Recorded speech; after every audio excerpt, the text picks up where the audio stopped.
So all right guys, new day the new vlog साथीहरू। आजको चाहिँ हजुरहरूलाई म मेरो काम गर्ने ठाउँहरू देखाउने छु है साथीहरू। हेर्न सक्नुहुन्छ हामीले काम गर्ने चाहिँ यही हो। यो पुरै मैले काम गर्ने एरिया हो। पर पुरै साथीहरू छन् पर पनि। यो ठाउँ हेर्नु, यता पुरै काम गरेको छन्। यो पुरै एक्सकाभेटरवाला यो। खास गरी यो भिडियो त यो एरियामा देखाउन नहुने हो, किनकि यो पुरै आरबको कम्पनीको पर्छ क्या यो एरिया। लुगा खोकी धेरै लाग्छ, फेरि गाह्रो छ चिसो परेर साउदीमा।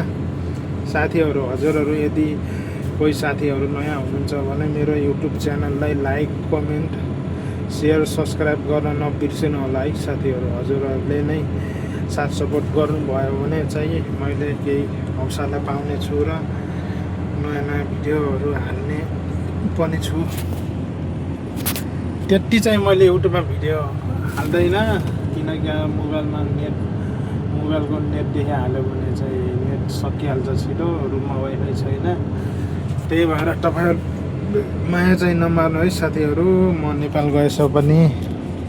नेपाल गइसके पनि म डेली ब्लग हाल्नेछु। अहिलेको चाहिँ हेर्नु, फिलहाल मैले काम गर्ने ठाउँ यही हो। यस्तै छ काम मेरो यहाँ। खोकिलारै यो बस पुरै यो अर्को कम्पनीको बस हो यो।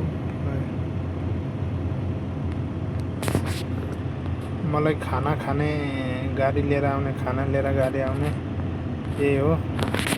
खाना लिएर आउने गाडी। अहिले चाहिँ साउदीको 1 बजेको छ, साउदीको टाइमले।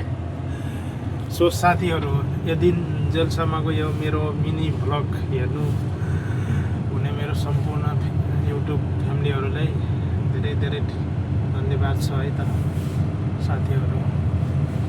ल by, next day new vlog लिएर आउनेछु फेरि पनि है त साथीहरू। आजको लागि त